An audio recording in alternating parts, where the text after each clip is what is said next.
Welcome back, folks, to the Membership Machine Show. We record this live at 8:30 Pacific Standard Time. If you've got any questions, why don't you join us on YouTube or at the Membership Machine Facebook page.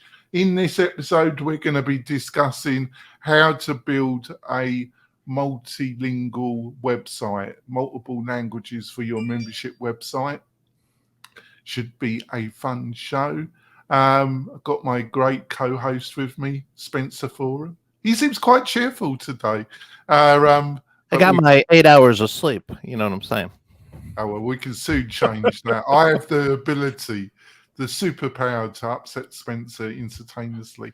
So almost a guarantee for any of our regular listeners now that at some point during the show, you will push one of my many buttons. Yeah, there's a lot of them. I'm only kidding. So, Spencer, would you like to introduce yourself to the listeners and viewers? Indeed. Hello to everybody. I noticed this week, by the way, we had a lot of interest. I had published that this is show number 12. It is our first dozen of the new Membership Machine show. So I'm Spencer Foreman, and now I like to be found mostly at spencerforeman.com, F-O-R-M-A-N, by the way. Many of the businesses that I operate, including WP Launchify, Launch Flows, and so forth, are there. But that's the hub of all the content now.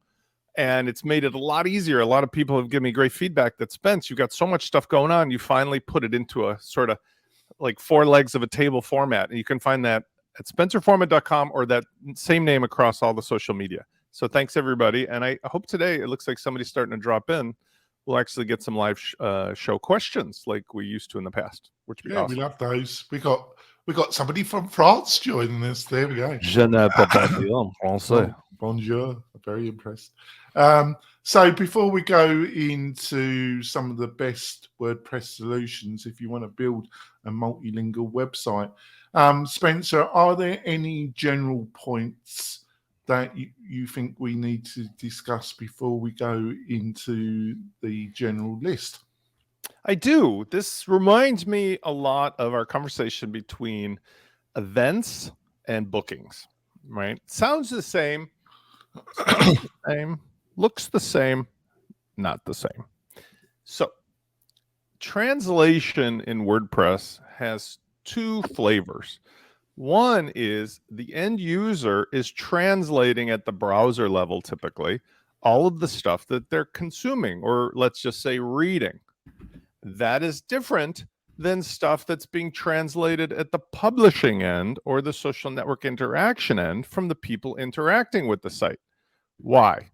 Well, right now, everybody has access to a free tool with the browser to just translate whatever they see in any page, right? Like literally Chrome or Safari or any of the modern browsers just say, translate everything on this page, and it happens.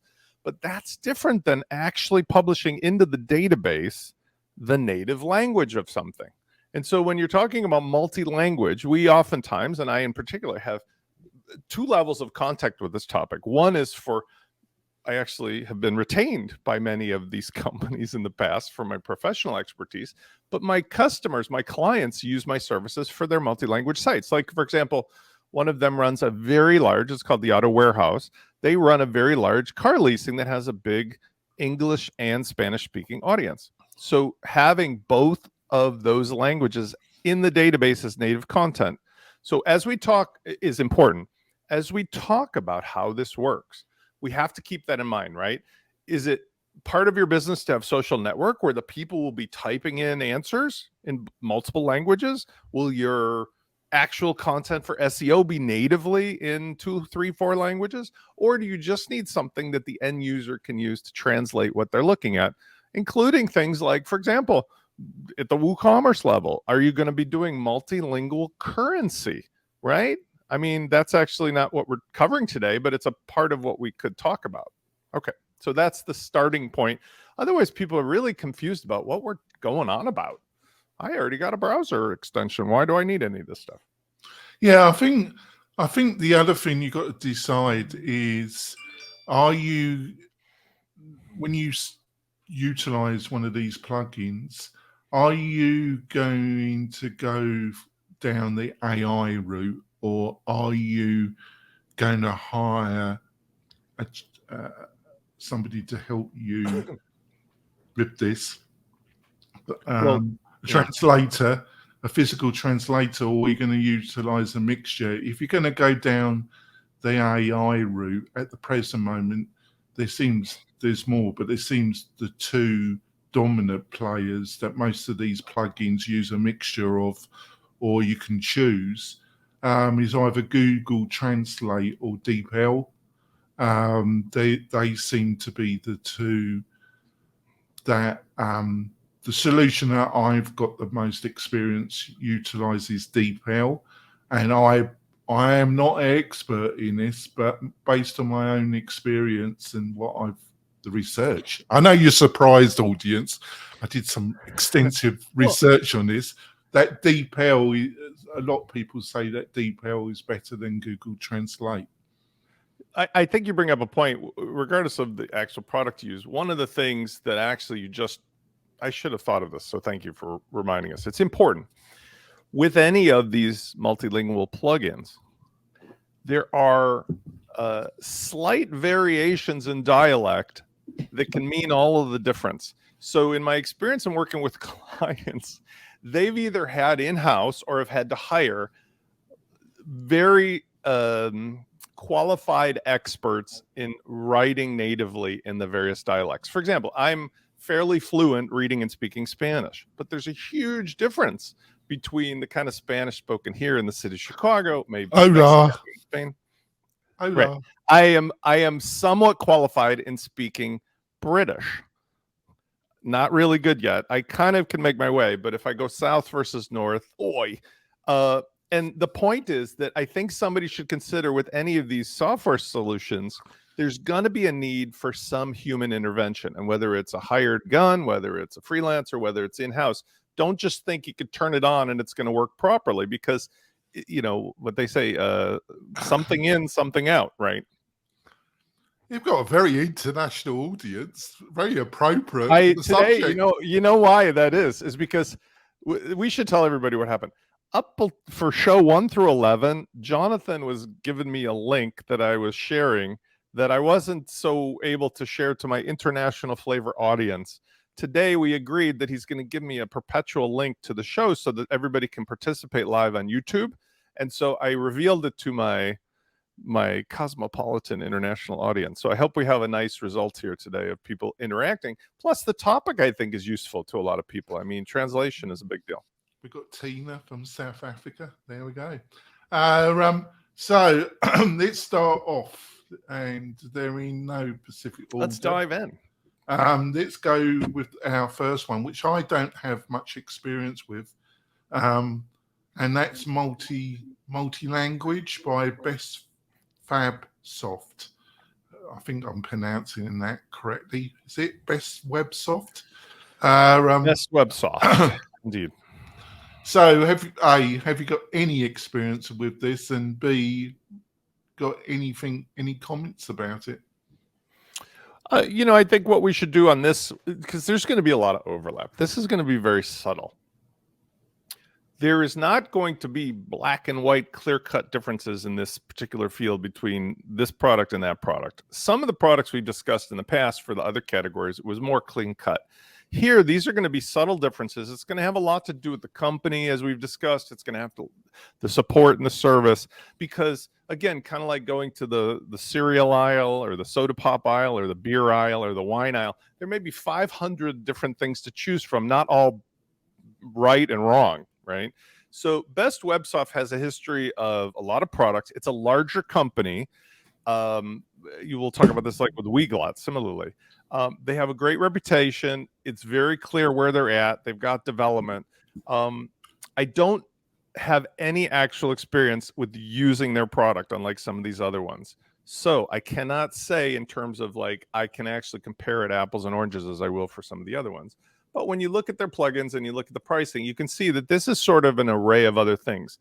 Compare that to, let's say, I'll use Weglot. They are a one focused company. And I think that's important here, because many people can do well across many things, but I think a company that focuses on one thing lines up with what I've discussed many times in our other shows about being a feature versus a framework, being focused on one thing versus another. So I would suggest that this is an interesting comparative. They do a lot of stuff, very qualified, very easy to browse. Pricing seems comparable, but they're not focused just on this. This is just one of many things they do. Yeah, I think you've made a very fair point in it, but it is difficult. They're experienced WordPress plugin shop, but they don't specialize specifically in this area, which doesn't mean their plugin is bad. So you really got to, I personally would advise somebody to look at one of these solutions where they're more focused. But if there's something that this plugin specifically does, which some of the other main competitors don't, I think you should look at it. I've got more experience with some of the other plugins that we're going to talk about. So let's go on to the next one, which is GT Translate.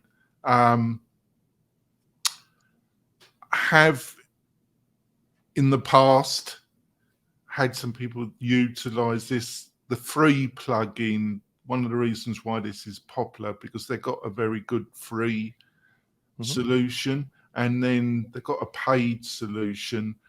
The free solution's got limits on how many languages, but the free one isn't crippled from the day one. You can utilize it, and that's why a lot of people look at it. And then it starts off at $9.99, goes up for one website. But I think that's why this is popular, because it's got a reasonably pretty effective free solution. It's a bit like Contact 7. We were a bit cruel to it when we were talking about forms.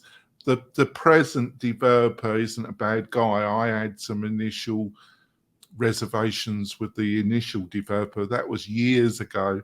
But we still wouldn't recommend it. So we would. I don't think we were unkind in any way. I think we're actually very clear about it. There's a difference, and I'll apply the same logic here. So GT Translate does differentiate itself nicely. If you go to their pricing page, you'll see, besides the free, which again allows you a limited but full capacity, right? So all languages, machine translation, unlimited words. The difference as you go down their pricing page is actually a really, really nice, clear, add a little more that makes sense. So for $10 a month, you go 2 languages, not all languages, neural translation, but you don't get like URL translations, you don't get language. And as you inch forward, 19 a month, 29 a month, 39 a month, they add more languages, more features like those extra things such as URL translation and so forth. Their top plan at $39 a month definitely distinguishes them from, for example, and again, I just keep having to go to them because I have intimate knowledge working with them, something like Weglot. And they have a different pricing plan too. Like Weglot prices on words as well as other things, but their general pricing is significantly higher, right? Like the meat and potatoes start at $79 and go up to $700 a month versus the other. Even though you could try Weglot for free, you really aren't going to use Weglot for much, because if you get 2,000 words, right, like that's a very limited amount of stuff, but enough to let you see it. So I actually like G-Translate for someone who is wanting to dip their toe in the water.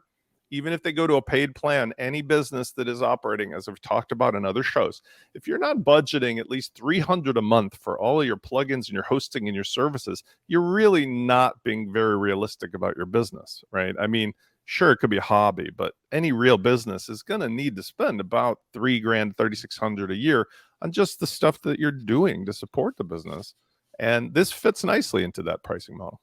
Yeah, it looks good. My only slight reservation is it is utilizing Google Translate. That's what they utilize. I think DeepL is a better AI system. So, and the one I think there's a better solution here. As we get further up, we're probably Let's have a differentiate slight. that, by the way. Hold on. Go on. You bring up a good point. Let's define the difference. Even it's on the G-Translate site, but we should talk about that. That's another thing. So machine translation is an earlier generation where Google and Bing provide automated translations for free, right?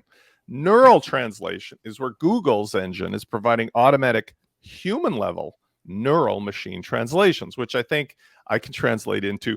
They are basically editorially overviewing what's being translated. So those things I was referring to earlier, such as dialect variations and so forth, don't come out with really odd. And here's why this is important to somebody. You know, at the base level, if you're just basically, you know, force feeding a translation, the gist of it will get through. But we all know how weird it can be in a business situation where you say something just slightly in the wrong order of words, and you give off the sort of like, what the heck is wrong with you vibe to a customer. So you don't want to have that in a real professional business situation, especially on things like your sales page, your terms of service, because it might actually deliver the opposite perception you intend, right? Instead of being helpful, you now come off as like unprofessional or worse. Yeah, you make a great point there. Before we go on further on our windy road, I've got a couple messages from our major sponsors. We'll be back in a few moments, folks. This podcast episode is brought to you by Lifter LMS, the leading learning management system solution for WordPress. If you or your client are creating any kind of online course, training-based membership website, or any type of e-learning project, Lifter LMS is the most secure, stable, well-supported solution on the market. Go to lifterlms.com and save 20% at checkout with coupon code podcast20. That's podcast20. Enjoy the rest of your show.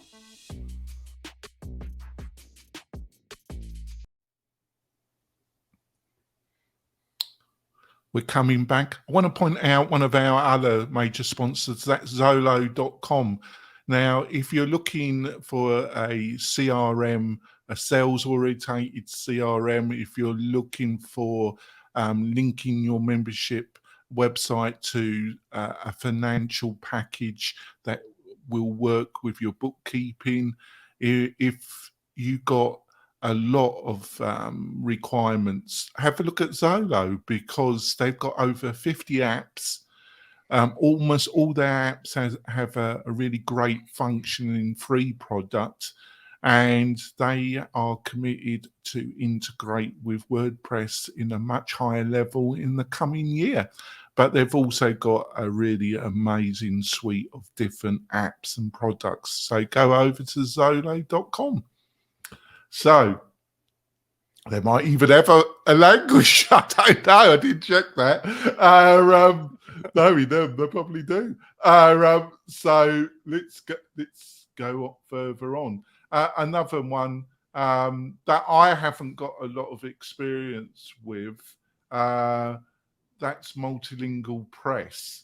$99 one website. Have you got any experience with this one? Right. I think I dropped. Oh, you're dropping a little bit. Hopefully you'll return. Oh dear. He's frozen, folks. Have you put your coins in for your meter, Spencer? Or you're just frozen? So I better look at the time here. And I'm back. Sorry, I had to go. I'm living here in the big city of Chicago, but you'd think I was in 1897 with the Wi-Fi connectivity I've got. So I have a backup network, but man, does it feel weird in 2023 to have to switch to your backup network in the middle of the day because something goes down. Anyway, sorry. Multilingual Press was, I believe, what we were going to talk about, right? Sorry, folks.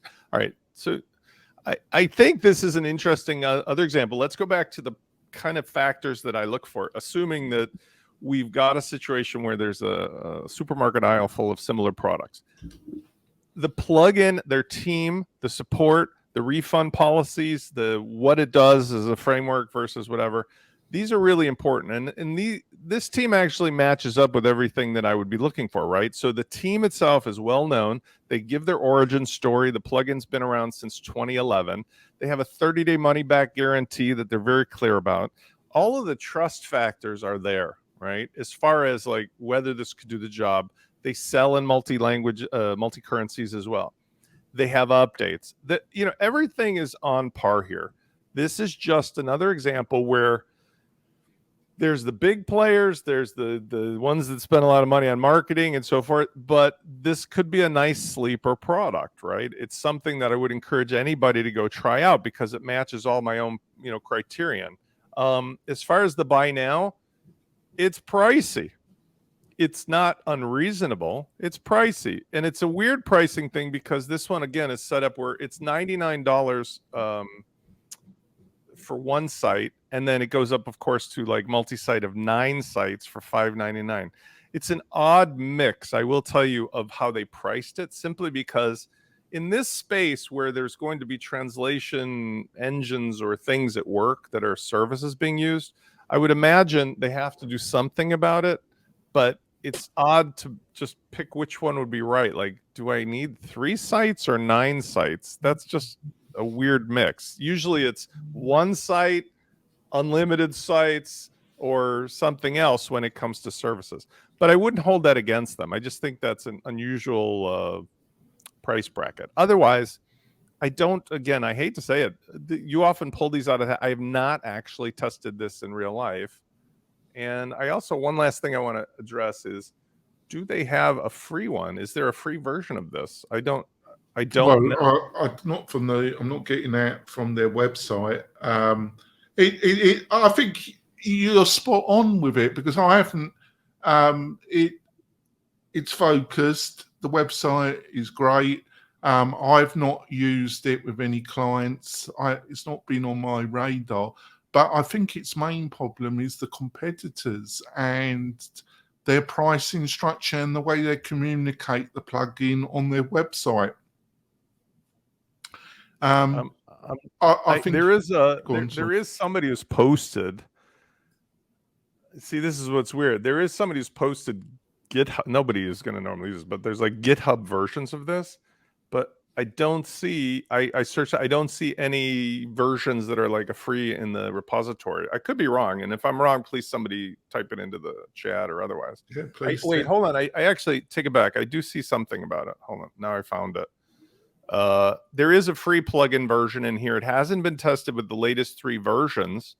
But there is a free plugin version that it's really weird because it refers to like, you know, things that have not been updated since 4 years ago.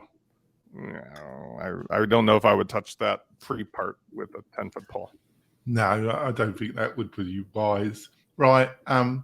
Let's go on to something that I'm sure we can have a fair bit to say. And that's the granddaddy of these plugins. If you're hiring a professional translator to help you, they are going to really strongly advise you to utilize this plugin with their service. I don't know what to say to you because I would strongly resist what they're saying, but that's a bad position in a way. I'm sure Spencer's going to explain what I've just said. So we're talking about WPML. So what's your experiences with this? And B, would you agree with I really put my foot in it, really. Surprise, Spencer. Would you agree what I've just outlined? I mean, WPML is definitely one of the godfathers of the situation that we're discussing today. I love the pricing. It's really simple. There's credits for the translation, which again indicates to me they understand the nature of what has to happen. They have all the regular kind of support. So this would be on my top 1 or 2 or 3 to try. And as far as deep integration and so forth, there's a lot of stuff in terms of for tinkerers. You go do a Google search, you find people talking about this particular plugin and things that work with it. You find snippets and things that you can use to filter and modify over in Stack Overflow. So you've got that legacy of WordPress that really makes a difference today. Again, one of the downsides, this is getting outside of the translation and stuff, but one of the downsides of the shift in WordPress to modern, JSON and React and other kinds of things is that you're going to lose a lot of the old PHP filters and functions and CSS snippets and all the stuff that we used to be able to tinker with. Like, say bye-bye, it's going away, because the output is not any longer determined by things of that nature. It's determined by, there's a JSON file that spits out into something that spits out code to your browser, and you don't have a chance to hit it at the PHP level or CSS level. So a lot of these plugins still have that legacy, and that to me is a very comforting thing, even though they're completely modernized and work with Gutenberg. We will see this year what happens with the plugin block stack and the full site editing themes and the site editor. But I like the fact that there's still this nice overlap in the middle between the old and the new world, and I hope it doesn't go away anytime soon. So I would definitely put this in the top 3 of things to check out, and the pricing is right. You can't go wrong with this. My response to that is I agree with everything you outlined. The thing is, when it comes to UX design, I think it's behind the ball. How it works with artificial intelligence solutions, Google Translate and DeepL is cranky. But like I say, if you approach a professional translator to help you with a WordPress website on the initial, and you're asking them what plugin, they are, I would say 95% of them are going to say, or they're going to say, if you want to work with me or my team, you're going to have to use WPML. I mean, it's been around since 2007, almost as long as I have, or you have. I mean, well, no, real, it was 2008, 2009 when I got initially. I mean, so I got it in 2006, and it was 4 of us sitting around now, almost. But the idea is that they've been around since forever. There's 90 people, 40 countries.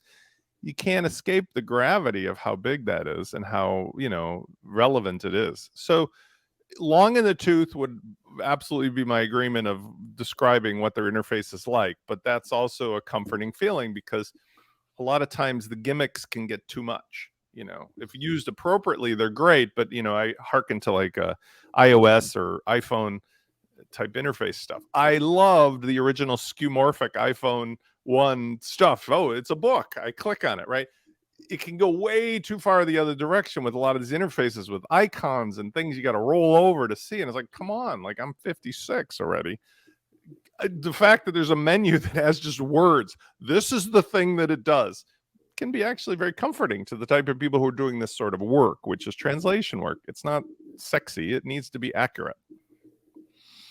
Yes. Right. On to the next one. Polylang. Am I pronouncing that correctly? I think I am. Polylang, yeah. Polylang. One of the 3. I would say there's 4, but it sounds better though. One of the 3 holy trinity solutions here, but I think it's the I don't know what 4 I can say, but this is one of the 4 that definitely carry a lot of the water in the space lately. Yeah. Really popular because they've got a one-time fee structure for one website, 99 euros, not dollars, euros. Let's hope they're using WooCommerce for the checkout. I don't know. I've been sarcastic there. But it's $99 one-time payment. I think that attracts people. I've had in the past, but this was a few years ago, I had some dissatisfaction with this setup and these people. But I don't know what your views, so I'm just going to throw it over to you. Got any experience with it? First of all, it's very odd that their website, even for me here in the U.S. I mean, I know you tell people you live in Nevada, but you're really living off on an island in the Seychelles or something like that. Wish But oh God, in my dreams. for for me here in Chicago, I do think that it's quite odd that their pricing comes up in euros and it doesn't have like all the other translation sites, the actual currency translating. That just seems weird. However, I'm going to throw a dart into the board on why this is appealing to many people is the free plugin. Yeah.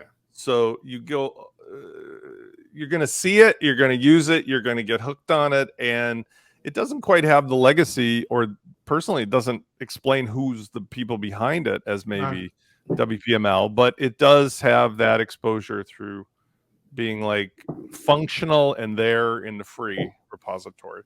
I am a little disturbed too as I sit here and I look at their site because unfortunately it's Marine Larimer. I don't know if that's, I honestly, as I sit here today, do not know who makes this plugin.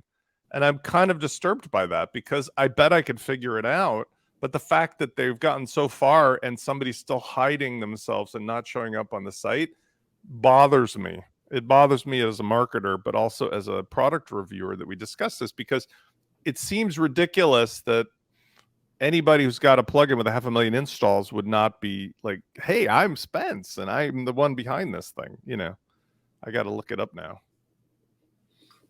Yeah, I just think they've also got an add-on. You know, there's different ways of doing this, folks, and they've got here's the free plugin that attracts a lot of people, and then they've got an add-on model which you pay for various functionality through the add-on model to some. Well, it's a mixture of add-on and a one-time payment of 99 one-off.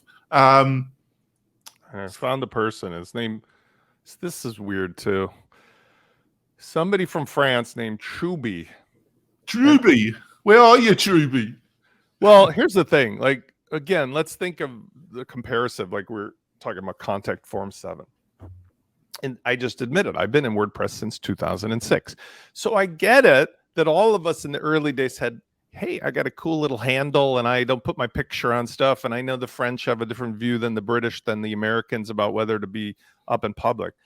But it kind of pisses me off, to be honest, that this plugin is this far along and the person, Chuby, whoever that is, I mean, I'm looking to see if there's anything I could find out even on their WordPress profile. And I can't really make heads or tails of it. And that bothers me because that shouldn't be, especially for paid plugins. So I'm going to personally make an open invitation and recommendation to Chuby or whoever it is that speaks to Chuby that it's 2023. Please out yourself and put a face and a real name and a real contact profile, because I think that would allow me and other people to feel better about the fact that your plugin otherwise holds water. But come on, like you're not hiding behind a firewall. Why is it that it has to be so hard to figure out who's on your team, who's doing this port, who's doing this and that? You know, use it to your advantage. And forgive me if I've missed something obvious, but I just can't find anything on your website or on your profile about this. Well, they don't make it easy to find it. You can definitely it always say that. Freaks me out. We talk about this like when we talked about Envato and Theme Forest. It's like, do you go there? Well, those people don't seem to be very vested in putting out a business. Well, Polylang has a website. They have a profile. They have a domain. They have, like, make us trust you by saying you're not going to be here today, gone tomorrow, or you're hiding behind some kind of veil like the Wizard of Oz. That's the point. Yeah, it's a good point. We're going to go for our middle break. We will be back in a few moments, folks.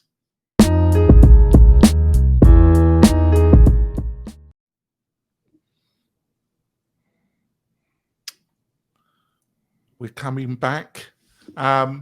Just want to point out, if you're looking for the best plugins, best recommendations, special offers from the sponsors, you can get all these goodies and recommendations of all the leading plugins that we discuss in this podcast by going over to WP-Tonic/deals. WP-Tonic/deals. Like I say, Spencer's a sponsor of the show. He's got a great special offer on that page, and some of the other sponsors. and we got a curated list of all the plugins, the leading ones that we talk about in the show. So let's go on to the next one, and it's TranslatePress. It's the one that we regularly use. It's the one that I would recommend. I just think it will work with Google Translate or DeepL, but we set it up with DeepL, and I just think it's a really great solution. So, what's your experience with this one, Uncle Spencer? Well, it's in the category of the big four that have been around forever. I'm doing a quick rundown because I never bothered to do this before the show in general, but I will say that I'm gonna call them out for a moment on a very weird thing. Okay. Besides the other things I was just barking on Shuby about. Okay. Their refund policy is absolutely ridiculous. It's absolutely ridiculous. There's a terms and services page, and it's longer than an IRS tax form of this and that and this and that, and you must do this and you must do that, and this condition, and it's Tuesday and the dog ate your homework. Go F yourselves on this. It's 2023. If you have a plugin and you can't offer a 30-day unconditional money-back guarantee, I would not recommend this plugin on that alone. Done. Because it's unconscionable to be doing that to people. Like, literally, go to their terms and conditions page. It is longer than my will and testament and everything else I did for estate planning. I mean, there are literally 1, 2, 3, 4, 5, 6, 7, 8, 9, 10, 11, 12, 13, 14, 15, 16, 17, 18, 19, 20, 21 items on this page when you go to the basic thing. So I apologize, but I see no evil. I stop right here, right now. Anything else about this, I don't want to have anything to do with this. Now, in fairness, this might be for many people the best plugin, the best product, but this is a poison pill. It really is. And the other thing about it is, as far as like the interface, the look and feel, everything else about it might be fine. I go back to the other thing. I don't see a name. I don't see a face. I don't see a person. I see a sort of thing that says supported by real people, and they don't look very happy. And I'm not sure if that's actually a real picture, but like, who's the person in charge? Who's the brand? Who's the whatever? Give us something to work with here. Because look, I went to San Diego, and Weglot is a French company like some of these other two. And I think this must be a French company. Like, they've got personality. They've got a real human being, like somebody who's out there tweeting and talking and doing stuff. And I mean, this is just weird. Well, if you go down to the company footer, it's got company and it's got team. And I see about, and it says if you go down to the footer, it's got their team. And it's Romanian. Let's click it together. Yeah. You click on about, it says it's a product of SC Reflection Media in Romania, which again, culturally, I understand. It's got, I don't know where you're looking. Adrian Spiak. Yeah, I've interviewed him.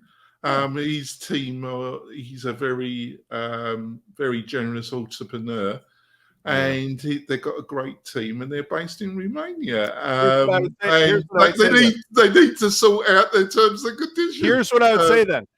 Adrian, I do like, you're 100% correct. So I stand corrected. Take that about. Can I record that? Huh? Can I record that? Yeah, record, send it. Adrian and your team, you actually, on the about page, take this stuff and put this on the front near the top of the homepage. Why? Because, and by the way, please, if you need legal advice or otherwise, I'm an attorney. Get rid of the ridiculousness of your refund and your trial period and all the rest of this stuff, because this is just off-putting. I love the fact they're all casual. They look reasonably happy in these pictures, but like take this stuff, put it on the front page, make it like a family environment, because the product itself, we both agree, has been around, and Cosmos Lab has been around a long time. I know their name since forever.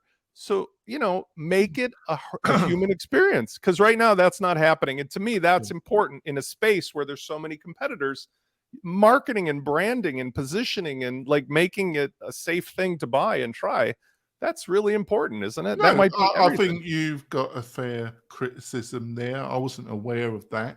I would say the other thing which you could apply as a criticism is they've got other plugins that Cosmos Lab is big for that. they've got. I don't think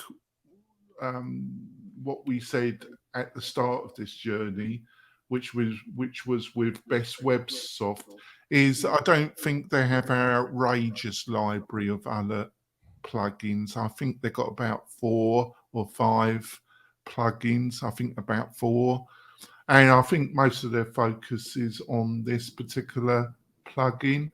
But they've got 4. They got Profile Builder Pro, paid member subscriptions, WordPress Creation Kit, TranslatePress, which again, it's I understand the origin story, because it's like many of us, right? It's an agency that started scratching the itch of its customers and decided to come out with products. And they seem to be doing really well because they've been around forever and the product is solid.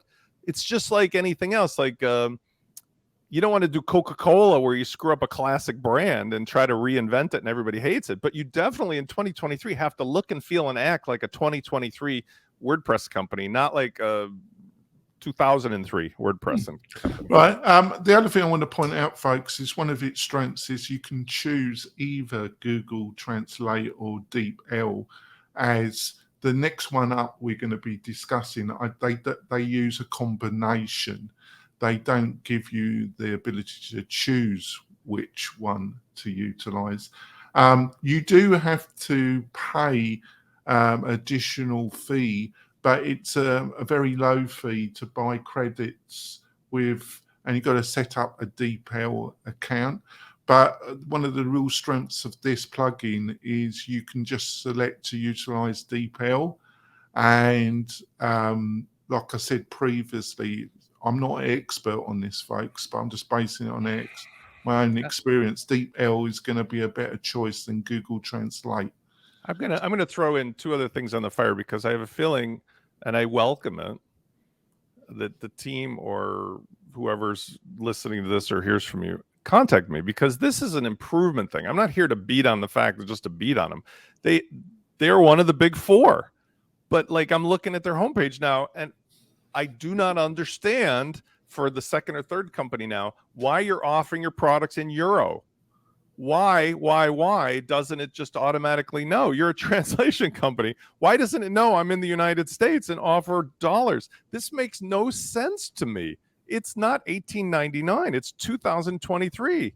So either give me the choice to have an obvious switcher, or make it do it on its own, because the URL information is there already of where my IP is based. And then down on the page, I see this 100% no risk money back guarantee, blah, blah, blah, 15 days. But that's just not accurate, because when you go to see the details of it, first of all, it should be 30 days and it should be unconditional, like unconditional, not the whole. So there's so many ways they can fix these things. I'm available for consultative help, because like I worked with one of your competitors, and God knows you guys could use the help, because your product is fine, but this is not helping your product. Yeah, I think you're talking about business, and it is a combination of business credibility and the core functionality of the plugin. When it comes, I like the founder. He's been on my podcast. He seems a generous soul, but everything you've outlined, I agree with as well. And so let's move on to Weglog. Weglog. That's the problem I have with it, but it's down to my dyslexia. Weglog, whatever.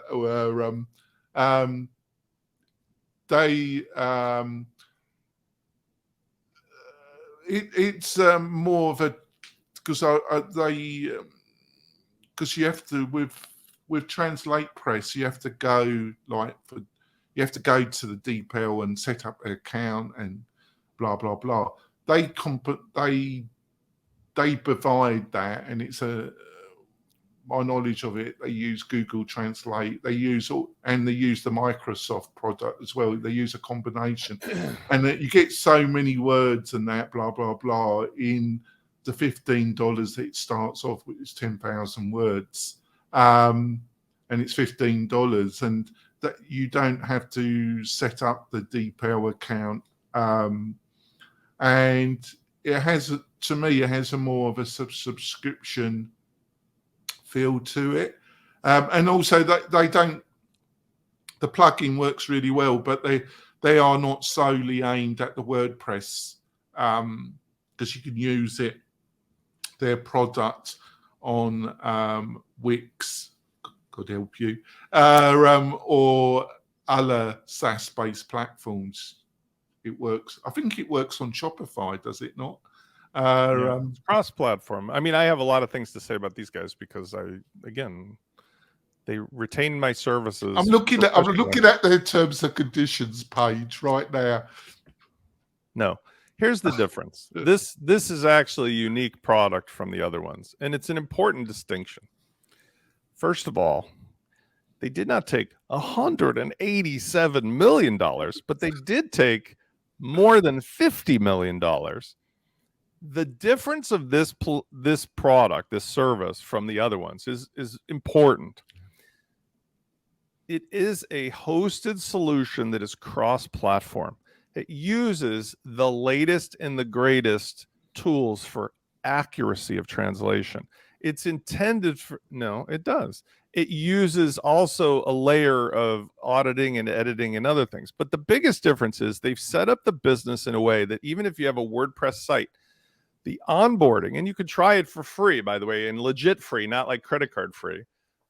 It legitimately works by connecting to whatever your site is running on. And let's just talk about WordPress. There's no point of anything else. And from a cross-platform standpoint, giving you all of the tools built in. I did several videos during the course of our relationship that showed how amazing it can be. For example, when you're working with like a WooCommerce site or a sales funnel site, or you're doing something, because the entire experience is instant. There's virtually no work required for most sites, and yet the output hits on those things I referred to earlier in the show, right? Like they're very sensitive with their translation that's being done about things like dialects and regional dialects and things. So from the difference of these things, all the other ones we've discussed are for the most part like really WordPress plugins first, priced as such. This one is priced much differently. It's priced on the words translated, and you very quickly get into the pro and higher, right? $79, $299, which, by the way, amazing website. All the things I look for are on the website.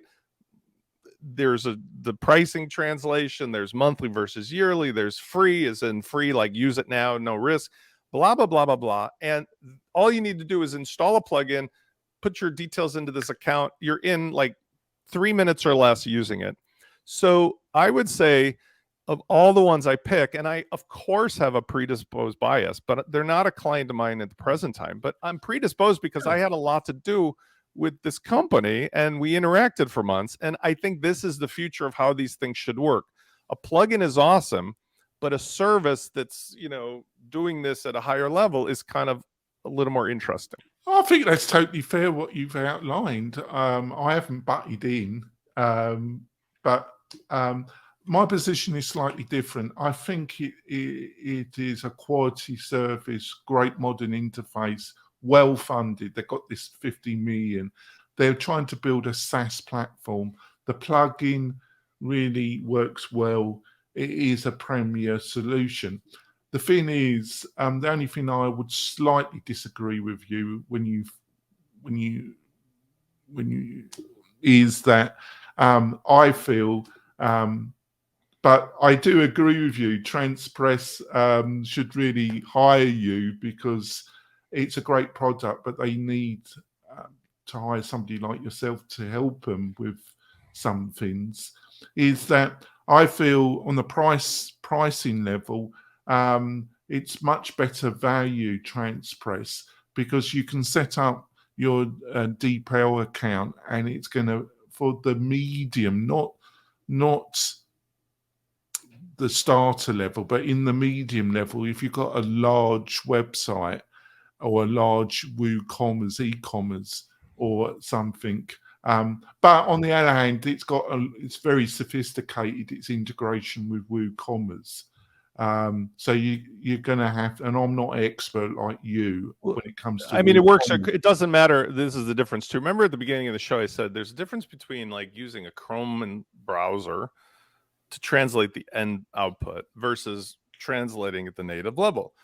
They provide all of the tools that are necessary to make the content multiple languages, right? So you're inputting natively in this or that and storing translation files essentially.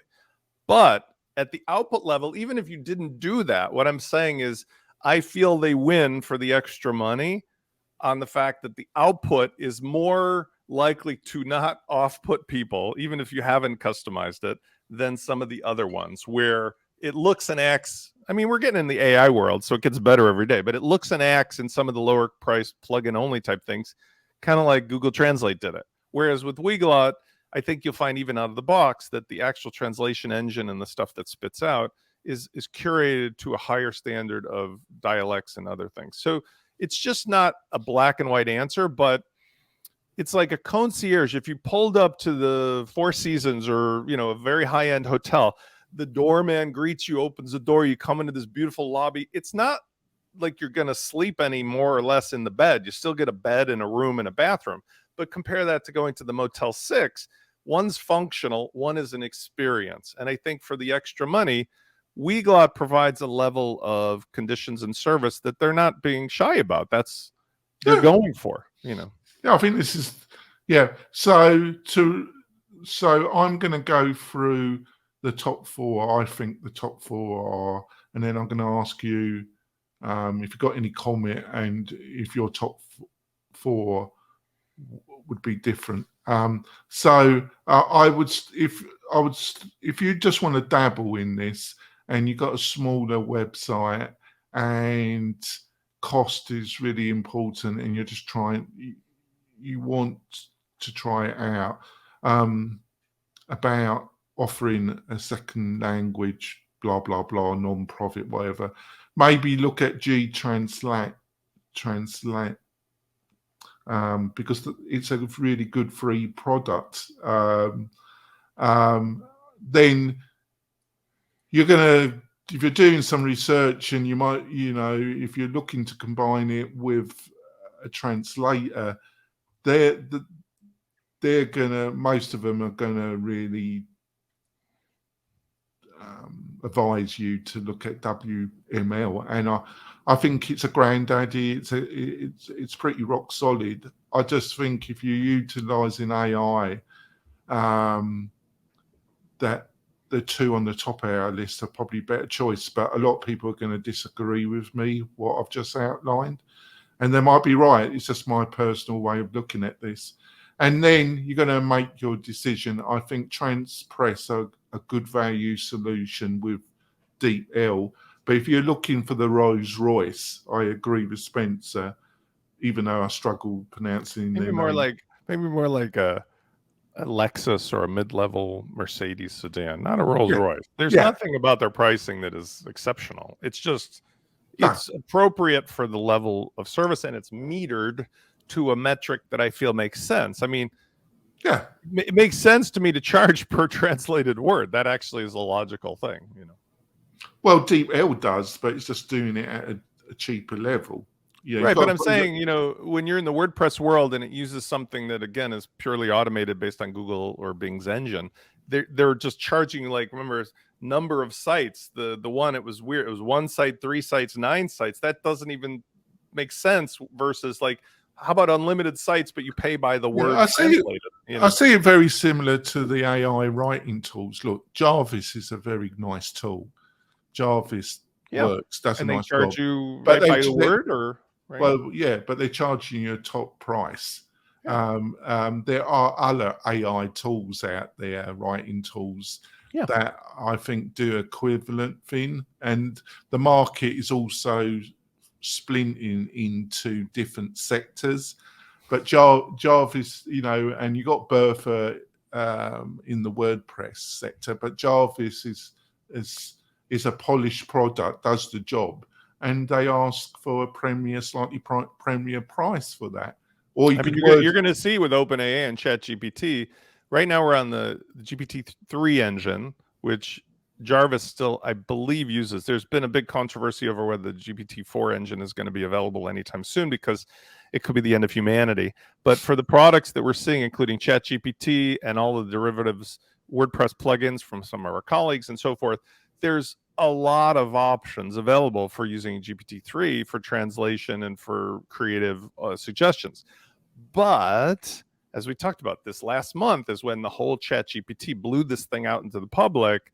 And now it kind of reminds me of a lot of other things, although not as crazy, where like all of a sudden, digital cameras maybe, right? Digital video, like all of a sudden everybody went from like waiting around for 2 weeks for your pictures to come back to like, look, I just made pictures. And then, 1,000 different things come out, and cell phones in the same way. So we're going to see a lot of action in the space of AI generated stuff, and translation is absolutely part of it, because I expect by episode 24, you and I will be completely replaced here by AI generated images and speaking. But certainly the website services are going to start using that, because doesn't it make sense that you're going to have it just AI translating stuff at some level? I mean, it does a better job on the fly. Well, I think just to finish off, it's an interesting discussion, because a lot of people in the professional translators are probably going to feel quite threatened by this. But I think to some degree that's fair to feel threatened by this. But the reality is, based on my experience, a lot of clientele just couldn't afford to hire a professional translator, right. Or I think in some ways this might encourage more people to translate their websites, to offer them in multiple languages. And then if they start getting customers and feedback about, I read about this section, that section doesn't make sense, but I still decided to buy. If they're getting some feedback, then they will probably be encouraged to hire a professional translator to help them. Because I think, depending on the complexity, the niche that the website is selling in, if you're really getting some traction selling product to the specific language that you've added, you're going to be encouraged to get serious about hiring somebody to help you and to be an editor or improve it. I think, you can never say no. I'm sure we're just on a journey, but I always think that probably you're going to be advised to hire somebody, but you're only going to do that if you have clear indication you're making some income. Does that make any sense? I mean, I think you bring up a brilliant point. I rarely do avoid interrupting you, but this time I wanted to, because I think you really said that well, but I want to elaborate on how I think that fits together with things I've been hearing in the media and the public space, as well as through my technology background. I feel that the job market for services like a translator are definitely going to be disrupted by the availability of multi-language translation. It's undeniable that, again, and I've heard this talked about by on other shows, Jason Calacanis' show, and so forth, that the disruption is going to push the things that are otherwise very expensive to becoming very cheap and much more useful globally for people to just start using. So your point about today being expensive to do, like, not the front end only, but the back end translation, there's 2 points that make it expensive. Number one, why do people need to put into their database today 2 or 3 languages? Because Google is being an asshole about it. Sorry for the kids. But they're forcing people to jump through hoops to please them, the master Google, by having SEO-friendly native language. There's no other reason for it. So in today's world, Bing is eating or about to eat Google's lunch for Google search results and otherwise, because they're saying, look, we're just going to have Bing do all this AI translation, and somebody will ask and be given a logical, paragraph by paragraph in their native language answer that was filled with affiliate links. Ta-da, bye-bye Google. That will eliminate that cost, but it will also eliminate the need. So what do I see happening? What I see happening is the job of a translator from literally reading and typing will move forward to the next point. They're going to be the person who's skilled at using the tools of AI and making sure that it's properly interfacing with the public so that there's no weird stuff that will still happen for many years. Like the automatic translation said, your mother likes to do something that is not something you want to say in public about your mom. And that's a problem because like even in today's world, ChatGPT is amazing to demonstrate the number 3 engine, but it still spits out a bunch of garbly-gook that sometimes you go, wait, that's not right. So the jobs and the hiring will not be a requirement, I feel like, at the base level. We'll all have access to the core. But then the third thing probably is that they're going to get smart. We were talking in our show, and I've heard this on, again, many spots. They're giving it away for free now to get everybody hooked on it. But 2 problems come from that. Number 1, the originators of the source content are not stupid, and they're catching up with like, hey, you can't really use my stuff for free without attributing it. And second of all, the problem is that they're going to start charging people to access it, right? Like, here's a little taste of this GPT-3 thing. And you're like, I can't live without it. They're like, yeah, okay, now we're going to start charging you like Jasper was. So we'll see where it goes. But my point is still the same. I would rather be using today's stuff as it is, but with the awareness of where it's going and then plan for the future. But everybody can make use of translation tools like this. They just have to don't buy a bunch of nonsense and don't buy something that's, like takes forever to get set up. Well, that just to finish off, that's because fundamentally this is not entirely correct. It's much more sophistication, but fundamentally, this technology is at the present moment is a glorified scraping engine that does it to a much more sophisticated level. But it, you're already seen, especially around the image side of this technology, they're being sued by Getty, and there's just going to be an avalanche of people suing these services because they are scraping, they are breaking to some extent copyright. They're just doing it in a very sophisticated way that hides on the examples when that have been shown when it comes to the image aren't very sophisticated because they're spewing out images that have copyright Getty on them. Getty, by the way, I'm glad you brought up Getty because Getty, my legal background, Getty is a great example of how the money is going to pollute this entire conversation of translation, everything, because as soon as the lawyers from one company or another that are source attributes, like for example, we're debating where some of these GPT-3 answers come from, but let's say you're talking about translations. I mean, the engine of word for word is one thing, but the nuances and all the rest and the references, well, a company like a Facebook or a Quora or a Twitter, like they're sort of locking down the core data. But like, what if you're a company that all of a sudden realizes like, man, we've been used a billion times. We're going to hire some firm like Getty Images lawyer. Now it has to go through the system to be sorted out. Like, what is the system going to be used for? Because if they can't get to the source data, then AI really has a bunch of crap in, depending on who types it in. And it could be a bunch of, crazy there's a people whole, or something. There's a whole, fundamentally, they've got to provide, the law on this, and you're much more knowledgeable than me about this. I think the law tries to be, it's got some common sense elements in there.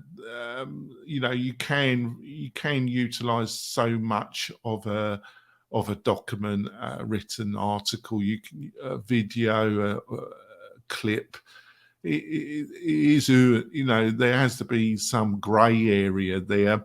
But these people, it's just the lawyers must be salivating, and I'm not trying to be disparaging here, but they must, but they do that. It's a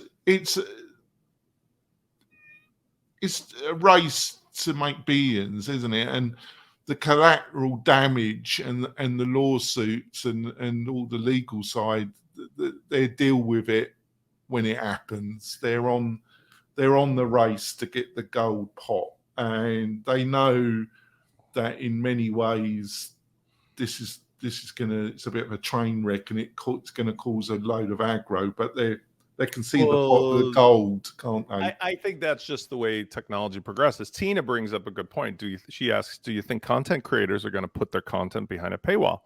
And I absolutely feel that the outcome of this will happen because everybody's going to push the boundaries, right? This is new technology. We saw this even in the old days. Remember MP3 and Napster when people started recording songs and sharing them for free online?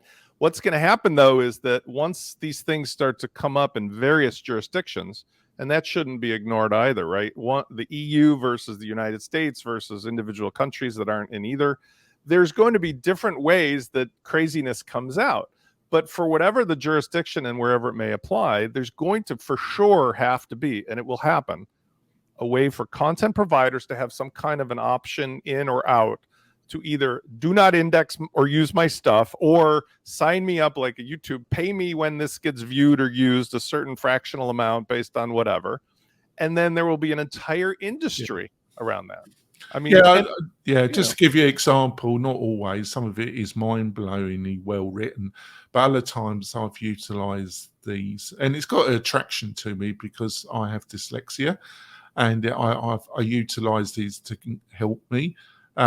But it's been, sometimes it's very sophisticated and really quite mind-blowing what it produces. There's other times where it is so evident to me, Spencer, but I'm not an expert, that it's just lifted stuff directly from Wikipedia.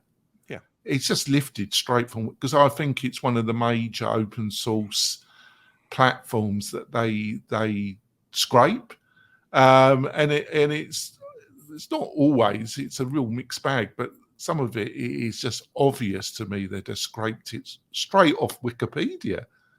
But, that's the difference. Again, I was listening to Jason and Molly on that other show, and they were doing like a test. They had a fun game where like, okay, here's 5 different results. Let's figure out which one of these is the ChatGPT, which one is the content farm from scraping and putting it on a page, which unfortunately, that's what Google has encouraged. To please master Google, these offshore companies have entire industries around creating nonsense pages that are constantly just trying to get listed number one. And again, this is just, hey, new technology breeds new ways of hacking the stuff. There will be the same problems and workarounds once we move over to ChatGPT. But my personal prediction I posted in Twitter and social media was 2023 is for sure the year that Bing topples Google as the default way for people to get search results, because on a personal basis, it has become completely unusable. And about a year ago, we were on another show together and we had Rand Fishkin on the panel. And I was beating on Rand because he's an expert in SEO about how I think Google and pleasing the search engine is a waste of time versus personal relationship building. But this Bing thing demonstrates what I'm seeing now for myself and others. Ask a question at ChatGPT or one of those derivatives and see the results. It's amazing, so useful to read a paragraph and have some links in it than to have to go through 12 paid ads and then 3 sort of pseudo things. And 12. I mean, it's just like black and white difference of better. And once that evolves and it becomes part of our built-in, interfaces, all the jobs and the things we do will push up towards, like Tina suggests, content creation that's valuable to be used in there, people that use the tool but now help people that don't want to bother using the tool. We're just going to move up the ladder a rung, but we're not going to go away. There's going to be more cool things than ever to do, but people will have to learn, where does this fit into the business? And that will challenge the competitors, because now maybe you were a small company with 2 people and that company with $187 million was beating you down. Now, if you have somebody who knows how to use the tool, you might be able to compete. You still can't get over that. I think hopefully you enjoyed. We went off a little bit off topic, but I think the live people that were joining us have enjoyed it. And we're going to wrap it up now, folks. Please join. I just want to point out before we end the show, please join us live. You can do that through the Membership Machine Facebook group page. Please join that. It's totally free. You can also watch the live show through the group page, or you can join us on YouTube to watch it. All the links will be on the WP-Tonic website, but please join the Facebook group, because I am regularly publishing there, and Spencer's there as well. We'll see you next week for another great discussion about building a great membership website on WordPress, and we'll see you soon, folks. Bye.